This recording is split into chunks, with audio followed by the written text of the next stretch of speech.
Hi hello investors. इस video के अंदर हम जो है 5 स्टॉक्स के बारे में बात करेंगे जहां हमें जो है बहुत ज़्यादा स्ट्रॉन्ग ग्रोथ ट्रिगर देखने मिल रहे हैं। इसके साथ साथ इनके Q1 FY26 के नंबर्स की भी बात करें तो इन्होंने जो है बहुत ज़्यादा स्ट्रॉन्ग नंबर्स रिपोर्ट करे और कॉन कॉल के अंदर भी इनका जो मैनेजमेंट है वो बहुत ज़्यादा ऑप्टिमिस्टिक है। तो बिना कोई लेट किए हम जो है वीडियो स्टार्ट करते हैं। जो पहली कंपनी जो कि हमें डिस्कस करनी है वो है आपका Polycab India. Cables and wire space के अंदर अगर आप देखोगे तो इनके आपके Q2 और Q3 के अंदर जो है हमें FY25 के अंदर थोड़ा बहुत स्लो डाउन देखने मिला था, क्योंकि FY25 के अंदर हमें जो है इलेक्शन ईयर देखने मिला था। कभी भी इलेक्शन ईयर अगर हो रहा है तो अगर आप देखोगे तो इलेक्शन जब भी होता है तो गवर्नमेंट की मैक्सिमम स्पेंडिंग जो है इलेक्शन के अंदर ही गई रहती है। नई गवर्नमेंट होती है, टाइम लगता है कि चीज़ें जो है नॉर्मलाइज हो जाए, तो इसलिए उस टाइम पे अगर आप देखोगे तो जो इंफ्रा स्पेंडिंग है ना वो बहुत ज़्यादा रिड्यूस हो गई थी। तो Q1 के अंदर तो स्पेंडिंग इंपैक्टेड ही थी, हीट वेव्स भी चल रही थी FY25 के टाइम पे। Q2 के अंदर भी ग्रोथ जो है इन कंपनीज की रिड्यूस हो गई थी। Q3 के अंदर अगर आप देखोगे तो इनकी ग्रोथ जो है इतनी ज़्यादा नहीं थी और इंफ्रा के अंदर स्पेंडिंग जो थी वो भी रिड्यूस हो गई थी। ओवरऑल सेंटीमेंट्स अगर आप देखोगे केबल्स एंड वायर्स इंडस्ट्री के अंदर तो वो भी रिड्यूस हो गए थे। ऐसे अगर आप देखोगे तो आपके जो केबल्स एंड वायर्स है ना वो हर जगह रिक्वायर्ड होते हैं, बीट आपका इंफ्रास्ट्रक्चर हो गया, बीट आपका रियल एस्टेट हो गया, डेटा सेंटर्स हो गया। तो आपकी जो ये कंपनीज है वो आपके डेटा सेंटर्स के लिए भी जो है प्रॉक्सी कंपनीज बनकर आती है। बट दिक्कत क्या हो गया था कि उस टाइम पे जो है न्यूज आ रही थी कि अदानी और आदित्य बिरला भी जो है केबल्स और वायर्स के अंदर एंटर हो रहे हैं। तो जो प्रीमियम वैल्यूएशन मल्टीपल जो है इन कंपनीज को मिलते थे 60 के आसपास जो है पॉलीकैब ट्रेड कर रहा था। तो 60 का पी जो है करेक्ट होकर 38 के आसपास जो है पी आ चुका था एज ऑफ नाउ। फिर 42 के आसपास भी पी जो है हमें देखने मिला था और उस टाइम पे ग्रोथ भी रिड्यूस हो गई थी, इंफ्रा स्पेंडिंग भी जो है बहुत ज्यादा रिड्यूस हो गई थी। बट फिर इनके Q4 के नंबर बहुत ज़्यादा स्ट्रॉन्ग है, जहां अगर आप देखोगे तो पॉलीकैब ने जो है अपनी टॉप लाइन 24% से ग्रो की Q4 के अंदर। मार्जिन जो है हमें बेटर होते हुए देखने मिला, हमें जो है कंपनी के अंदर ऑपरेटिंग लेवरेज दिखना स्टार्ट हो गया और इनके Q1 FY26 के नंबर जो है बहुत ज़्यादा सॉलिड हमें देखने मिले, जहां कंपनी ने अपनी सेल्स ग्रो की है 25% से। मार्जिन हमें इंक्रीज होते हुए देखने मिले और हमें जो है पैट ग्रोथ 50% की देखने मिली है। रीज़न ये है कि पहले जो था इनका FMEG वाला सेगमेंट जो था वो कंपनी के प्रॉफिटेबिलिटी के ऊपर जो है बहुत बड़ा लगाड़ बनकर आ रहा था, लेकिन अब इनका FMEG वाला सेगमेंट जो है वो भी पैट पॉजिटिव हो गया है। तो उसके वजह से भी जो है आपकी जो प्रॉफिट आफ्टर टैक्स है उस पर भी जो है अगेन इंक्रीमेंट हमें देखने मिल रहा है। फिर इसके साथ साथ अगेन अगर हम बात करें तो इनका जो वायर्स एंड केबल्स वाला बिजनेस है वहां पे हमें Q3 Q4 के अंदर थोड़ा बहुत स्लो डाउन देखने मिला था। तो वो वायर्स एंड केबल्स वाले बिजनेस के अंदर हमें ग्रोथ जो है फिर से देखने मिली है, जहां इनका WC वाला बिजनेस जो है ग्रो किया है अबाउट 25-26% के आसपास। 31% की हमें ग्रोथ देखने मिली है। कंसोलिडेटेड लेवल पे ये लोग 26% पे ग्रो करे हुए हैं और पैड ग्रोथ अगर आप देखोगे ये वाले बिजनेस के अंदर भी तो हमें जो है 51% की ग्रोथ देखने मिली है। पॉलीकैब के मैक्सिमम रेवेन्यूज अगर आप देखोगे तो यार हमें जो है आपके वायर्स और केबल्स वाले सेगमेंट से ही देखने मिलते हैं। अब पॉलीकैब जैसी कंपनीज अगर आप रीड कर रहे हो तो मैं सजेस्ट करूंगा आप QOQ कंपैरिजन मत करो, YOY कंपैरिजन करो। क्योंकि देखो कई बार ऐसा होता है कि आप QOQ कंपैरिजन करोगे, यूजुअली क्या होता है Q3 और Q4 के अंदर जो है मैक्सिमम इंफ्रा स्पेंडिंग होती है। तो Q3 और Q4 जो है आपको राइट पिक्चर नहीं देता जब आप इन कंपनीज का जो है QOQ लेवल पे कंपैरिजन करोगे। तो इसलिए आई वुड सजेस्ट कि आप YOY लेवल पे ही हमेशा ऑल टाइम इन कंपनीज का कंपैरिजन करो। फिर इसके बाद अगर हम बात करें तो आपका जो गवर्नमेंट का स्पेंडिंग है वो इंक्रीज हो गया था, जो कि कंपनी के लिए एक बहुत बड़ा ग्रोथ ड्राइवर बनकर आया। इसके साथ साथ जो प्राइवेट केपेक्स चल रहा था वो भी बेटर हो गया था। इस इंडस्ट्री के अंदर एक और दिक्कत ये देखने मिल गया था कि आपके जो कॉपर के प्राइसेस है ना वहां पे बहुत ज्यादा वॉलेटिलिटी देखने मिल रही थी। मतलब पहले कॉपर के प्राइसेस इंक्रीज हो गए, फिर रिड्यूस हो गए, फिर से इंक्रीज डिक्रीज जो है चल ही रहा था। तो इसलिए ओवरऑल केबल्स एंड वायर्स की ओवरऑल कंपनीज के अंदर अगर आप देखोगे तो मार्जिन के अंदर जो है हमें फॉल देखने मिल रहा था।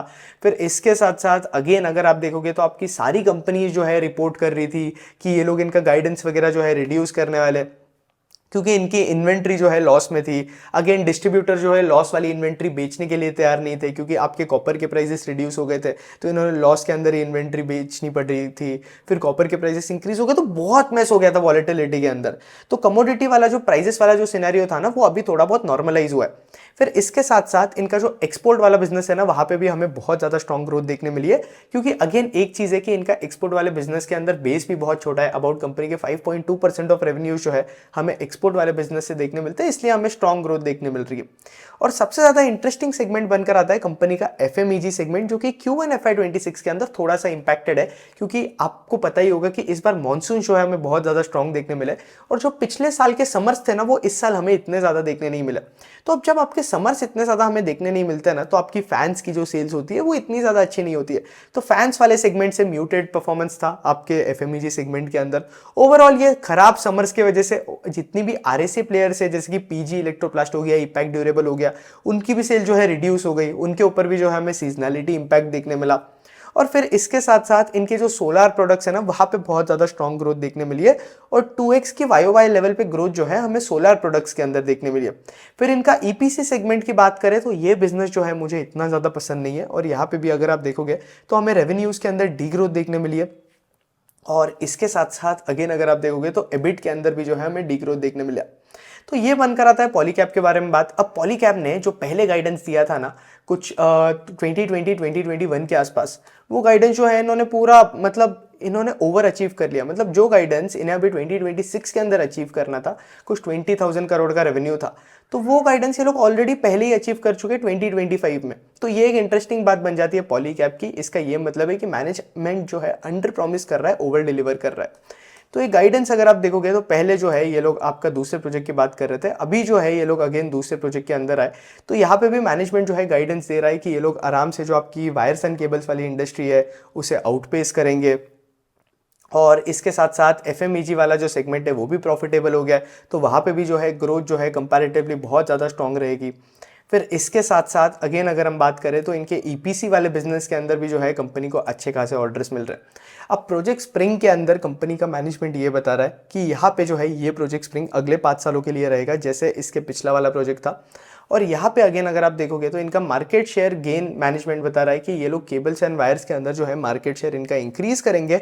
एक्सपोर्ट का रेवेन्यू जो है कंपनी का अबाउट 10% के आसपास चल जाएगा FY30 तक। फिर FMEG के अंदर कंपनी बोल रही है, मैनेजमेंट ये बता रहा है कि इंडस्ट्री जो है आपका जो इंडस्ट्री के लेवल की जो ग्रोथ रहेगी ना, उससे अबाउट 1.5x या 2x के आसपास जो है ये लोग आराम से ग्रो कर सकते हैं। और कंपनी का मैनेजमेंट ये बता रहा है कि ये लोग जो है 30% का डिविडेंड पे आउट जो है मेंटेन कर चलेंगे। Overall cables and wire space के अंदर अगर आप देखोगे तो बहुत ज्यादा टेलमेंट्स है, क्योंकि यार गवर्नमेंट का इंफ्रा के ऊपर स्पेंडिंग जो है 10 लाख 11 लाख करोड़ के आसपास का बनकर आता है। तो टेलमेंट्स बहुत इस सेक्टर के अंदर बहुत ज्यादा है। एक्सपोर्ट की तरफ से थोड़ा बहुत स्लो डाउन देखने मिल रहा है, क्योंकि आपका जो टैरिफ वगैरह का दिक्कत चल रहा है कंपनी को US के तरफ से, तो एक बार वो क्लैरिफाई हो जाए तो ओवरऑल देखो टैरिफ की वजह से जो है बहुत सारे सेक्टर्स इंपैक्टेड है। टेक्सटाइल इंपैक्टेड है, आपका श्रिम्स वाला इंपैक्टेड है, क्योंकि यार 25% टैरिफ लगा दिया, फिर उसके ऊपर और 25 लगा दिया, जो कि एक्चुअली सस्टेनेबल नहीं है। इन कंपनी के मार्जिन ही वहां खत्म हो जाते हैं। तो बहुत सी कंपनीज के एक्सपोर्ट वाले सेगमेंट जो है इंपैक्ट हुआ है, और जो कंपनीज के मैक्सिमम रेवेन्यूज यार एक्सपोर्ट से ही आते थे, वो तो बहुत बुरा फंस चुके हैं इस टैरिफ वाले सिचुएशन के अंदर। तो यहाँ पे आप देखोगे तो मार्जिन के लिए मैनेजमेंट ने गाइडेंस दिया है कि ये लोग 11 to 13% के आसपास का जो है EBITDA मार्जिन करेंगे। इसके साथ साथ एज ऑफ नाउ इनके EBITDA मार्जिन का गाइडेंस जो है कंपैरेटिवली ज्यादा है, 14 to 15% के आसपास का है। और कंपनी का अगर हम केबल्स और वायर्स को कंपेयर करें तो कंपनी के वायर्स के अंदर जो है बेटर मार्जिन बनकर आते हैं एज कंपेयर टू आपका केबल्स। फिर इसके साथ साथ कंपनी का मैनेजमेंट ये बता रहा है कि देखो कंपटीशन तो जो है सेक्टर के अंदर आना ही है, क्योंकि सेक्टर के अंदर जो है डिमांड बहुत ज़्यादा है। तो यहाँ पे आपको एज इन्वेस्टर ये देखना पड़ेगा कि इन कंपनीज का एग्जीक्यूशन किस तरीके से रहता है और किस तरीके से जो है ये लोग मार्केट शेयर ईटअप करती है। अब मैक्सिमम सप्लाई जो है, जैसे कि अदानी का जो प्लांट आ रहा है आपका अल्ट्राटेक का, और आपका जो अगेन आपका एक और प्लेयर है वो भी आ रहा है, तो वहां पे अगर आप देखोगे तो दिक्कत क्या बनकर आता है कि इनके जो प्लांट है ना वो बाद में आने वाले, अभी नहीं आ रहे। मतलब आप क्या सोच सकते हो इसके बारे में कि 2027 के आसपास प्लांट आने वाले, तो उस टाइम पे ओवर सप्लाई होगी। एज ऑफ नाउ तो यार डिमांड सप्लाई के बीच में अभी भी गैप बनकर आता है, डिमांड अभी भी बहुत ज्यादा है सेक्टर के अंदर। तो 2026 के अंदर इन कंपनीज की ग्रोथ इंपैक्ट नहीं होगी, 2027 के अंदर हो सकती है, लेकिन इन कंपनी का मैनेजमेंट ये बता रहा है कि यार ग्रोथ इतनी ज्यादा बिल्कुल ही इंपैक्ट नहीं होगी, क्योंकि अगेन सेक्टर के अंदर जो है डिमांड बहुत ज्यादा है और अगले 2-3 साल में डिमांड और इंक्रीज हो जाएगी। तो आराम से जो भी ओवर कैपेसिटी बनकर आती है सेक्टर के अंदर वो जो है आराम से एब्जॉर्ब हो जाएगी। और सारी कंपनीज का मैनेजमेंट जो है यही ट्रेंड के बारे में बात कर रहा है। फिर इसके साथ साथ RDSS स्कीम की वजह से भी जो है कंपनी बेनिफिट कर रही है। RDSS मतलब वही स्मार्ट मीटर वाला स्कीम जो कि गवर्नमेंट जो है इतना ज़्यादा इंस्टॉल करने वाली है, स्मार्ट मीटर वगैरह वगैरह। और ओवरऑल पॉलीकैब के नंबर्स इस बार के बहुत अच्छा है। वैल्यूएशन मल्टीपल की मैं बात करूँ तो यार मल्टीपल जो है इनके डिसेंट है। फॉरवर्ड बेसिस पे जो है आप खुद पॉलीकैब का जो है वैल्यूएशन मल्टीपल कैलकुलेट कर सकते हो फॉरवर्ड PE लेकर। पॉलीकैब के बाद एक और बहुत इंटरेस्टिंग कंपनी है जो कि केईआई है। अब केईआई के अंदर अगर आप देखोगे तो ये कंपनी वही 15-16% के आसपास पहले ग्रो करती थी, लेकिन अब इंटरेस्टिंग ये हो गया है कि केईआई के अंदर ग्रोथ रेट्स इंक्रीज हो गई है कि ये लोग जो है पॉलीकैब को कॉम्पीट कर रहे हैं सीधा। अब पहले क्या होता था कि पॉलीकैब जो था वो सबसे बेस्ट परफॉर्मिंग प्लेयर था आपके वायर्स एंड केबल स्पेस के अंदर। अब केईआई भी जो है पॉलीकैब के लेवल के आसपास आ चुका है। तो यहाँ पे आप देखोगे तो केईआई ने भी अबाउट 25% ऑफ टॉप लाइन अपना ग्रो किया है वाई लेवल पे। इसके साथ साथ ये लोग जो है एक्स्ट्रा हाई वोल्टेज केबल्स के अंदर भी है, जहाँ इनके मार्जिन कंपैरेटिवली ज़्यादा हो गए। हाई टेंशन केबल्स के अंदर है, लो टेंशन केबल्स के अंदर है, कंट्रोल केबल्स के अंदर ये लोग काम करते हैं, रबर केबल्स के अंदर है, सोलर केबल्स के अंदर है। फिर इसके साथ साथ आपके जो वायर्स और केबल्स की जो नीड है वो हर एक सेक्टर के अंदर है। Power, real estate, cement, railways, textile, हर जगह जो है आपको वायर्स और केबल्स की नीड लगेगी, क्योंकि बिना वायर और केबल के यार आप इलेक्ट्रिसिटी ट्रांसमिट ही नहीं कर सकते हो। तो टीएनडी सेक्टर के अंदर भी जितनी ज़्यादा टेलविंड्स है उतना ज़्यादा ये आपकी कंपनीज जो है ये लोग भी बेनिफिट करेंगे। तो यहाँ पे आप देखोगे तो इनका अगर प्रोडक्ट वाइज बास्केट में देखूँ केईआई का, तो इनके एक्स्ट्रा हाई वोल्टेज से अबाउट 30% ऑफ रेवेन्यूज आ रहे हैं। केबल्स और वायर से जो है, जो कि अबाउट 94% ऑफ कंपनी का बिजनेस है, वहां से इनके जो है लो पावर लो टेंशन पावर से जो है इनके अबाउट कुछ 40% ऑफ रेवेन्यूज आ रहे हैं। हाई टेंशन केबल से जो है इनके इनके कुछ 20% ऑफ रेवेन्यूज आ रहे हैं। फिर इसके बाद ईपीसी से जो है कंपनी के इतने ज़्यादा रेवेन्यूज नहीं आते। एंड अगेन अगर आप देखोगे तो बाकी सेगमेंट से इतना ज़्यादा कंट्रीब्यूशन नहीं होता है। आप केईआई का अगर आप देखोगे तो बहुत बड़ा कैपेक्स आ रहा है सनंत के अंदर, जिसके लिए इन्होंने जो है क्यूआईपी भी करा था। तो 2000 करोड़ का इन्होंने क्यूआईपी करा था, जिसमें से अबाउट 1500 करोड़ जो है इनका कैपेक्स के लिए जा रहा है। मुझे एक बात अच्छी नहीं लगी कि यार इनके पास जो था कैश फ्लोस तो था ही, तो ये लोग आराम से जो है डेट उठा सकते थे। इनके पास ये लोग, अगर आप इनका प्रॉफिटेबिलिटी देखोगे तो ये लोग आराम से कर सकते थे, लेकिन स्टिल इन्होंने जो है इक्विटी रेस करना प्रेफर किया। पहले ये लोग डेट उठाकर करने वाले थे, अब ये लोग क्यूआईपी लेकर कर रहे हैं। अब वही है कि यार मार्केट अच्छा रहता है तो सारी कंपनीज को क्यूआईपी करनी होती है, मार्केट खराब हो जाता है तो जो आपके नंबर ऑफ क्यूआईपीज आ रहे हैं वो भी जो है रिड्यूस हो जाते हैं। तो ये ओवरऑल जो है चीज़ें चलती ही रहती है यार मार्केट के अंदर, उसमें ऑप्शन नहीं है, क्योंकि प्रमोटर चाहेगा ना कि यार वो हाइयर प्राइस ऑफ शेयर पे जो है ज़्यादा से ज़्यादा पैसा उठा पाए, ताकि उसे कम नंबर ऑफ शेयर जो है डाइल्यूट करने पड़े, इसलिए। तो यहाँ पे अगर आप इंडियन वायर्स और केबल्स की मार्केट देखोगे तो ये मार्केट एक्सपेक्टेड है आराम से FY24 से 29 के बीच में 11 to 13% ग्रो करेगा। अब पॉलीकैब ये बता रहा है कि ये लोग जो है 1.5x ऑफ मार्केट के आसपास ग्रो करेंगे। तो अगर मैं इस मार्केट को 13% भी पकड़ लूँ तो हमें आराम से पॉलीकैब के अंदर 20-25% की ग्रोथ जो है देखने मिल सकती है टॉप लाइन के अंदर। और केईआई भी जो है उसी लेवल पे ग्रो कर रहा है, जहाँ ये लोग भी जो है आराम से 20% के आसपास ग्रो कर सकते हैं।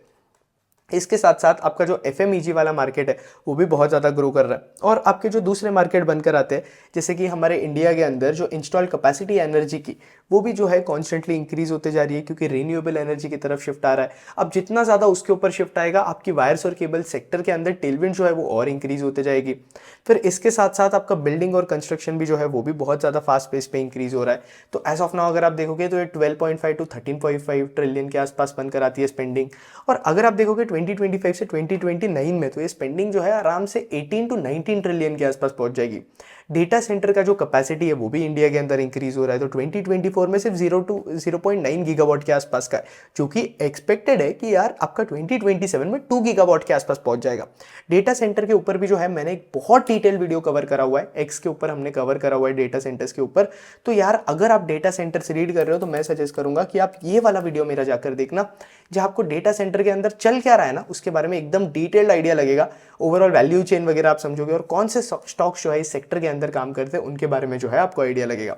तो ये वाला वीडियो जो है आप जाकर देखना, जिससे अगेन आपको आइडिया लगेगा। तो ओवरऑल वायर्स एंड केबल्स के अंदर टेलविंड्स बहुत ज्यादा है, कंपनी की केपेक्स भी आ रहे हैं। तो मैक्सिमम एक दिक्कत यह है कि 2027 में इन कंपनी के मैक्सिमम केपेक्स आ रहे हैं, तो तब थोड़ा बहुत दिक्कत देखने मिल सकता है हमें, ओवर सप्लाई वाला। तो वो आपको एज इन्वेस्टर जो है देखना पड़ेगा, क्योंकि मैक्सिमम यार तभी आ रहा है। लेकिन यहाँ अगर आप देखोगे तो इनका मैक्सिमम केपेक्स जो है वो वायर्स वाले कैटेगरी के अंदर आ रहा है। तो जो आपके छोटे प्लेयर्स बनकर आते हैं ना, डेल्टॉन केबल्स या बाकी आपका पैरामाउंट कम्युनिकेशन वगैरह, तो उनको भी जो है एक रिस्क बन सकता है इसके वजह से।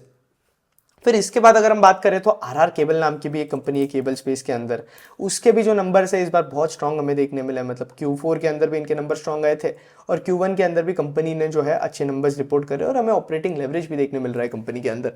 तो अब इसके बाद जो है हम थोड़े अगले कंपनीज के बारे में बात करें तो एक CCL नाम की एक कंपनी है, आप लोगों को पता ही होगा, जैसे मैंने विंटेज कॉफी आप लोगों के साथ डिस्कस करा हुआ है।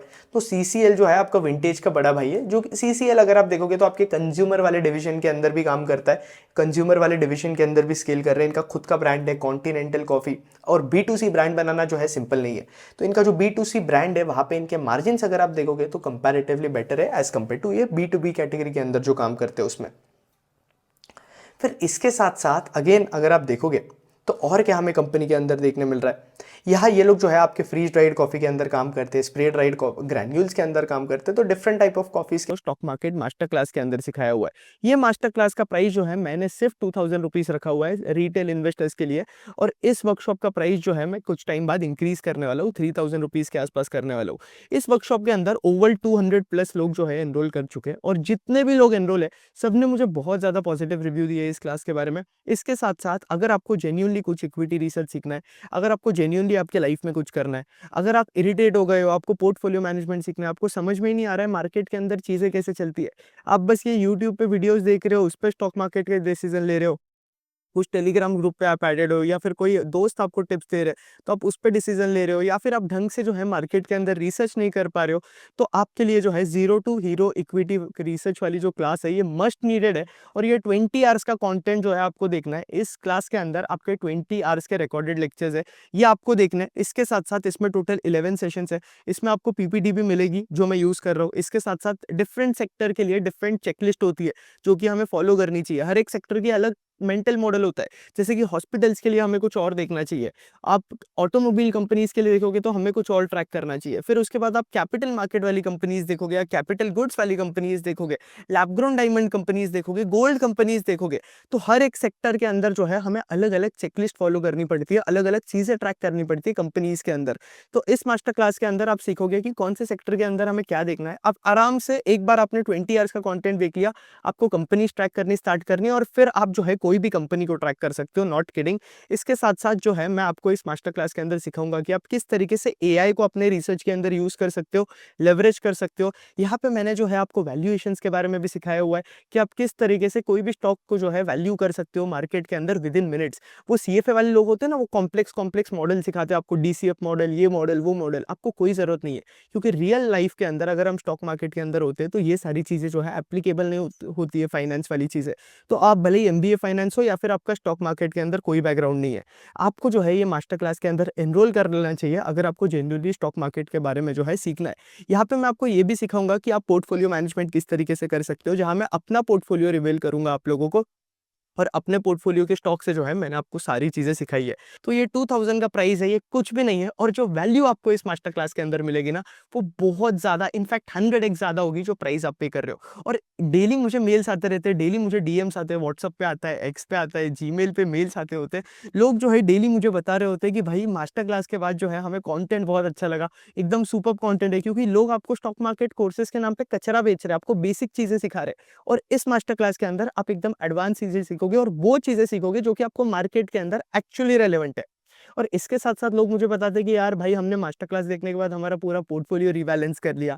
इसके साथ साथ लोग मुझे ये भी बता रहे हैं कि हमने कंपनीज को ट्रैक करना स्टार्ट कर दिया है, कुछ लोगों ने तो कंटेंट क्रिएट करना स्टार्ट कर दिया है, तो वो लोग भी जो है कॉन्स्टेंटली टच के अंदर है। और एक और चीज, मास्टर क्लास देखने के बाद अगर आपको कभी भी डाउट आता है कोई भी स्टॉक रिलेटेड या कोई भी चीज रिलेटेड, तो आप जो है मुझसे 1-on-1 भी कनेक्ट कर सकते हो, या तो मेरे एक्स के ट्विटर के डीएम्स के अंदर, या फिर आप मुझे मेल कर सकते हो, या मेल और डीएम्स पे कनेक्ट करोगे तो मेरे लिए ज्यादा बेटर होगा। तो मास्टर क्लास के लिए एनरोल कर लेना, लिंक नीचे जो है डिस्क्रिप्शन के अंदर दिया हुआ है। और ये वैल्यू जो आपको मिलेगी ना इस प्राइस के लिए वो कंपैरेटिवली 100x ज्यादा है।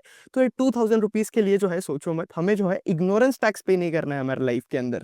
और ये सारी चीजें जब हम लर्निंग पे मिस आउट कर देते हैं ना, तो हम जो है इग्नोरेंट टैक्स पे करते हैं। के अंदर ये लोग है, और फिर उसे जो है ये लोग बल्क पैकेजिंग करते हैं, मतलब B2B क्लाइंट्स के लिए, जैसे कि ड्रम में ये लोग भेज देते, बल्क बॉक्स के अंदर भेज देते, बड़े बड़े बैग्स के अंदर भेज देते, और फिर ये लोग कैंस के लिए भी करते हैं, मतलब बहुत बड़े बड़े कॉफ़ी ब्रांड्स है ना उनके लिए भी ये लोग काइंड ऑफ कॉन्ट्रैक्ट मैन्युफैक्चरिंग की तरीके से करते, तो उन्हें जार्स में ये लोग प्रोवाइड करते, कैंस में प्रोवाइड करते थे, और सैचेट्स वगैरह में भी प्रोवाइड करते थे, और खुद के ब्रांड के लिए भी काम करते। तो इसके वजह से अगर आप देखोगे तो इनके मार्जिन जो है हमें बेटर होते हुए देखने मिलेंगे। CCL की अगर मैं बात करूँ तो यहाँ पे CCL के अंदर अगर आप ग्रोथ देखोगे ना, तो ग्रोथ हमें अच्छी खासी देखने मिल रही है। Q1 के अंदर यहाँ पे सेंटीमेंट जो है बेटर हुआ है, क्योंकि यहाँ पे अगेन हमें जो है 36% का टॉप लाइन ग्रोथ देखने मिला है। हालांकि अगर आप देखोगे तो कंपनी का बहुत बड़ा केपेक्स चल रहा था, तो इसलिए हमें पैड ग्रोथ नहीं देखने मिल रही है कंपनी के अंदर। लेकिन धीरे धीरे जैसे एक बार केपेक्स हो जाता है, तो केपेक्स होने के बाद ही हमें कंपनी के अंदर जो है पैड ग्रोथ दिखनी स्टार्ट हो जाती है। तो यहाँ पे आप देखोगे तो आगे जाकर हमें जो है कंपनी के अंदर पैड ग्रोथ देखने मिल सकती है विद इन 3-4 क्वार्टर्स के बाद। फिर इसके साथ साथ सीसीएल के अंदर दिक्कत ये हो गया था कि आपके जो कॉफ़ी के प्राइसेस है ना वो बहुत ज़्यादा इंक्रीज हो गए थे, आपकी कॉफ़ी की सप्लाई रिड्यूस हो गई थी। तो इसके वजह से क्या दिक्कतें होती है कि आपके कॉफ़ी के प्राइसेस ही इतने ज़्यादा रिड्यूस हो गए कि इनका वर्किंग कैपिटल जो है उसका रिक्वायरमेंट बहुत ज़्यादा इंक्रीज हो गया। तो अब इन कंपनीज़ का आप सोचो वर्किंग कैपिटल इंक्रीज हो जाता है तो वही कॉफ़ी खरीदने के लिए इन्हें अगर 100 रुपीज़ लग रहे थे तो अब जो है इन्हें 500 रुपीज़ लग रहे थे। तो ये कंपनी के साथ दिक्कतें होने लगी, इसलिए कंपनी ओवरऑल जो है एबिटा लेवल पे भी हमें थोड़ा बहुत स्लो डाउन देखने मिला। अब मैनेजमेंट यहाँ पे सीसीएल के केस में अगर आप देखोगे तो 15 to 20% का एबिटा मार्जिन का एबिटा का ग्रोथ का जो है गाइडेंस देकर चल रहा है। ओवरऑल देखो इंडिया के अंदर चीजें आपकी प्रीमियमाइजेशन की तरफ शिफ्ट हो रही है, तो टी से प्रीमियम जो है कॉफी को कंसिडर किया जाता है, तो कॉफी वाले कैटेगरी के अंदर ग्रोथ तो है बॉस। और सीसीएल और विंटेज कुछ ऐसी कंपनीज है, ये दो ही कंपनी जो है कॉफी वाले कैटेगरी के अंदर काम करती है। और इसके साथ साथ सीसीएल के बारे में मुझे ये पसंद है, आपने कॉन्टिनेंटल, मैं तो कॉफी बहुत पीता हूँ, तो आपने अगर कॉन्टिनेंटल की कॉफी ट्राई करी होगी तो आपको पता होगा कि यार इनकी कॉफी जो है नेस्कैफे से भी बेटर है। तो अगर ये लोग बीटीसी में अपना अच्छा ब्रांड बना पाते तो आगे जाकर हमें कंपनी के मार्जिन जो है और बेटर देखने मिल सकते हैं। एक रिस्क मैं ये बोलूंगा कि आपके जो कॉफी के प्राइसेस है ना उसका रिस्क जो है कंपनी पे अभी भी रहता है। और इसके बाद जो थर्ड कंपनी हमें डिस्कस करनी है, जो फोर्थ कंपनी हमें डिस्कस करनी है, उसका नाम है गुडफ्री फिलिप्स। अब गुडफ्री फिलिप्स जो है एक बहुत साइलेंट मल्टीबैगर रहा है। यहाँ अगर आप रिटर्न देखोगे तो पिछले एक साल के अंदर इसने जो है 54% ऑफ रिटर्न दिया। और अगर आप देखोगे तो ये स्टॉक जो है हमें 4000 से 11000 के लेवल पे जाता हुआ दिखा है। अब गुडफ्री फिलिप्स जो है आपका सिगरेट वाले कैटेगरी के अंदर काम करता है। अब इनके जो है 3 कैटेगरी है, एक तो ये खुद के ब्रांड की सिगरेट बेचता है, फिर इसके साथ साथ ये आपका मालब्रो की भी सिगरेट बेचता है, फिर इसके साथ साथ अगेन इंटरनेशनल ब्रांड जो है इनके वहां से इनके कुछ 25% ऑफ रेवेन्यूज आ रहे हैं। और ये लोग अभी इन्होंने फरेरो के कुछ कॉन्ट्रैक्ट मैन्युफैक्चरिंग कर रहे हैं, तो फरेरो के जो भी प्रोडक्ट्स बनकर आते हैं जैसे कि किंडर जॉय हो गया या टिक टैक करके एक चॉकलेट आती है फरेरो की, वो मिंट वाली स्ट्रॉबेरी वाली, आप लोगों ने खाई होगी यार, बचपन में तो हम बहुत खाते थे। तो यहाँ पे अगेन अगर आप देखोगे तो उसका भी कॉन्ट्रैक्ट मैन्युफैक्चरिंग कर रहा है। सिगरेट में हालांकि फूकता नहीं हूँ तो मुझे इतना आइडिया है नहीं कौन से ब्रांड क्या होते हैं, लेकिन मालब्रो को जो है एक प्रीमियम ब्रांड कंसिडर करा जाता है और मालब्रो के अंदर कंजम्पशन जो है लोगों का कंपैरेटिवली ज़्यादा होता है एज कम्पेयर टू दूसरे ब्रांड्स। तो ये एक इंटरेस्टिंग बात है। फिर इसके साथ साथ अगर हम बात करें तो इनके जो ओन ब्रांड के सिगरेट्स है यहाँ पे इनके मार्जिन जो है सबसे ज़्यादा बनकर आते हैं। अनमैन्युफैक्चरिंग टबैको के अंदर इनके एवरेज मार्जिन होते हैं और कॉन्ट्रैक्ट मैन्युफैक्चरिंग के अंदर भी जो है इनके मार्जिन ठीक ठाक होते हैं, इतनी ज़्यादा ग्रोथ नहीं। अब गुडफ्री फिलिप्स के बारे में इंटरेस्टिंग ये बात है कि यार देखो सिगरेट बिजनेस के अंदर आप काम कर रहे हो तो आपके कैश फ्लो जो है बहुत ज़्यादा हेल्दी रहेंगे, क्योंकि सिगरेट बिजनेस जो है आपका एक कैश फ्लो रिच बिजनेस होता है। फिर इसके साथ साथ मैं गुडफ्री के बारे में और आपसे बात करूं तो यहाँ अगेन अगर आप देखोगे तो हमें कंपनी के अंदर इतना बड़ा बेस होने के बाद भी वॉल्यूम ग्रोथ स्ट्रांग देखने मिल रही है। जहां आप आईटीसी का बिजनेस देखो, वीएसटी का बिजनेस देखो, कहीं नहीं जाते हुए दिखा है हमें इनका सिगरेट का बिजनेस, बट गुडफ्री के अंदर हमें ग्रोथ अच्छी देखने मिल रही है। तो ये एक ऐसा लार्ज कैप है जो कि मुझे इंटरेस्टिंग लगता है और यह ग्रोथ भी बहुत इंटरेस्टिंग लगती है। यहाँ अगर आप देखोगे तो हमें जो है पैड ग्रोथ भी बहुत ज़्यादा स्ट्रांग देखने मिल रही है, ओवर 30% के आसपास जो है हमें पैड ग्रोथ देखने मिल रही है कंपनी की। तो ये बात मुझे गुडफ्री फिलिप्स की जो है बहुत ज़्यादा पसंद है। अब इसके बाद एक और जो अगली कंपनी मुझे आपसे डिस्कस करनी है वो है आपका लेमन ट्री होटल्स। आपके होटल सेक्टर के अंदर टेलविंड जो है बहुत ज़्यादा है, क्योंकि आपके होटल सेक्टर के अंदर अगर आप देखोगे तो सप्लाई जो है कम है और आपकी डिमांड जो है वो ज़्यादा है। और ये जो है आपके स्पेशली टीयर 1 सिटीज़ के अंदर है। टीयर 2 और टीयर 3 सिटीज़ के अंदर जो है आपकी सप्लाई वगैरह इंक्रीज होनी स्टार्ट हो गई है। तो होटल सेक्टर के अंदर भी अगर आप देखोगे तो जो होटल मिड प्रीमियम कैटेगरी के अंदर है, मतलब जिनका रूम रेंट जो है 5 से 10,000 12,000 के बीच में, मैं उन्हें जो है मिड प्रीमियम कैटेगरी के अंदर रखूंगा। तो एक तो आपका होटल सेक्टर जो है आपके जीएसटी कट की वजह से भी बेनिफिट करेगा, जहां गवर्नमेंट ने बताया कि यार 7,500 के नीचे अगर आपका रूम रहेगा तो अब उस पर जो है आपका जीएसटी भी कट हो जाएगा, तो आपके मिड प्रीमियम कैटेगरी के अंदर और ग्रोथ आ जाएगी। और आपका लेमन ट्री अगर आप देखोगे तो ये लोग जो है आपके मिड प्रीमियम कैटेगरी के अंदर काम करते हैं। अब लेमन ट्री के अंदर एक और बहुत इंटरेस्टिंग चीज हुई है कि यार ये लोग क्या कर रहे हैं, इनके जो एसेट है ना ये एक फर्म के अंदर रखेंगे और इनके जो दूसरे जो इनके जो एसेट हेवी फर्म है ना वो अलग रहेगी, और कंपनी जो है इनके रेवेन्यूज आपके मैनेजमेंट फीस से लेंगे।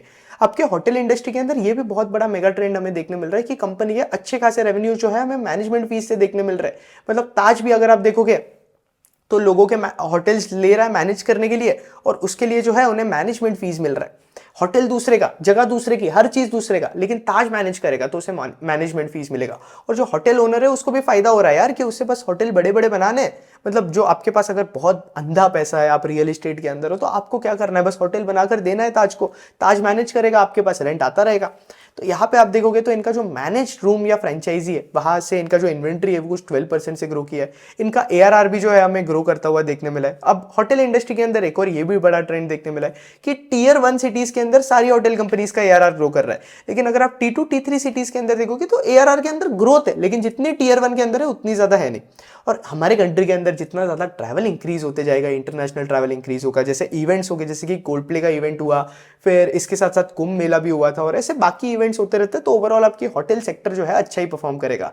रेवपार एक इंपॉर्टेंट मेट्रिक होता है जो कि आपको होटल इंडस्ट्री के अंदर ट्रैक करनी चाहिए। अगेन कौन से सेक्टर के अंदर आपको क्या मेट्रिक ट्रैक करनी चाहिए क्या नहीं, ये सारी चीजें मैंने मास्टर क्लास के अंदर सिखाई हुई है। अगर आपने अभी तक एनरोल नहीं किया है बहुत जल्द से जल्द जाकर जो है मास्टर क्लास के लिए एनरोल करना, क्योंकि मैं इसका प्राइस जो है 1999 से 2999 करने वाला हूं। तो यहां अगर आप देखोगे तो रेवपार एक इंपॉर्टेंट मेट्रिक है जहां हमें जो है 19% की ग्रोथ देखने मिली है। ऑक्यूपेंसी जो है कंपनी की इंक्रीज हो रही है। यहां पे आप देखोगे तो पहले 66% ऑफ ऑक्यूपेंसी थी कंपनी की, अभी जो है 72.5% के आसपास जा चुके हैं। अब जितना ज्यादा ऑक्यूपेंसी इंक्रीज होगा उतना ज्यादा कंपनी जो है ऑटोमेटिकली बेनिफिट करेगा। और इसके साथ साथ इनके होटल जो है वो आपके मिड प्रीमियम कैटेगरी के अंदर आते हैं, तो यहाँ पे ग्रोथ भी जो है कंपैरेटिवली ज्यादा होती है। अब एक चीज है, एक ट्रेंड है कि ये लोग मैनेज फीस की तरफ जा रहे हैं, लेकिन आपकी जो खुद की इन्वेंट्री है, खुद का रूम है और मैनेज फीस वाला रूम है, तो आपका जो एबिटा है वो आपके खुद के रूम के अंदर आप ज्यादा बना पाओगे एज कंपेयर टू मैनेज्ड आपके रूम्स। मैनेज्ड रूम्स के अंदर आप स्केल बहुत ज्यादा जल्दी कर पाओगे, आपको मैनेजमेंट फीस मिलती रहेगी, लेकिन जो आप खुद के इन्वेंट्री से पैसा बना सकते हो ना बॉस, वो आप मैनेज रूम से नहीं बना सकते हो। तो ये एक चीज हमें कॉन्फ्रेंस कॉल के अंदर देखने मिली है। एक और ट्रेंड देखने मिला है कि इन होटल कंपनीज का जो F&B वाला डिवीजन है ना वो इतना अच्छा परफॉर्म नहीं कर रहा है। रीजन ये बनकर आता है परफॉर्म नहीं कर रहा है क्योंकि लोग जो है आजकल जोमेटो और स्विगी से ही मंगा लेते हैं। अब आप कहीं ट्रैवल करते हो तो आपको पता होगा कि यार इस जगह के अंदर ये रेस्टोरेंट है, या फिर आप जोमेटो या स्विगी पे रेटिंग्स देख लोगे और अब बस आपका खाना ऑर्डर कर लोगे तो आपका काम सॉर्ट हो जाएगा। तो इस तरीके से इनके F&B डिवीजन के अंदर जो है इनकी ग्रोथ इतनी अच्छी खासी नहीं है। एज ऑफ नाउ कंपनी के 116 होटल्स है, पाइपलाइन के अंदर इनके जो है 110 होटल्स बनकर आते हैं। तो यहाँ पे आप देखोगे तो टोटल जो है इनके 226 होटल्स है अगर हम ऑपरेशनल भी कंसिडर करें और आपके पाइपलाइन वाले होटल भी कंसिडर करें। इनका मुंबई के अंदर एक बहुत बड़ा होटल आ रहा था ओरिका।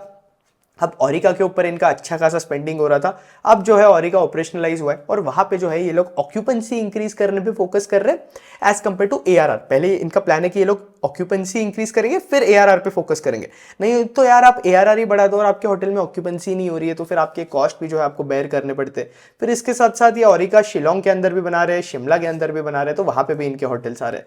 तो लेमन ट्री एक इंटरेस्टिंग कंपनी और होटल इंडस्ट्री जो है आपका पूरे इंडिया के अंदर एक मेगा ट्रेंड है। डिमांड सप्लाई के अंदर अभी भी गैप है और ओवरऑल सारी कंपनी जो है नंबर्स बड़े स्ट्रॉन्ग रिपोर्ट कर रही है। बीट लेमन ट्री, बीट आपका ये, और GST कट की वजह से इनके नंबर जो है हमें बेटर भी होते हुए देखने मिलेंगे। तो एक और मैं वीडियो लेकर आऊंगा होटल सेक्टर के ऊपर, आप कमेंट करना होटल सेक्टर में, जल्द से जल्द जो है कोशिश करूंगा होटल सेक्टर के ऊपर वीडियो लाने की, जहां पे हम आपकी होटल कंपनीज को जो है डिस्कस करेंगे, क्या मेगा ट्रेंड चल रहा है उस पर डिस्कस करेंगे। वीडियो पसंद आया लाइक करना, कंटेंट पसंद आया चैनल पे नए हो चैनल को सब्सक्राइब करना बॉस। और इसके साथ साथ अगर आपने अभी तक मास्टर क्लास के लिए एनरोल नहीं किया, लिंक नीचे डिस्क्रिप्शन में, जल्द से जल्द एनरोल कर लेना, क्योंकि इस मास्टर क्लास के अंदर आपको मिलता है boss 100x value in terms of knowledge. तो जल्द से जल्द बॉस एनरोल कर लेना। प्राइस इंक्रीज हो गया तो मैं आपकी हेल्प नहीं कर सकता हूं, विद इन 4 डेज ही जो है मैं इसका प्राइस हाइक करने वाला हूं। और आपको कभी भी डाउट आता है तो आप जो है मुझे X के थ्रू रीच आउट कर सकते हो। That's it, thank you for watching. Ayush मर्दा साइनिंग ऑफ। जय हिंद, जय भारत।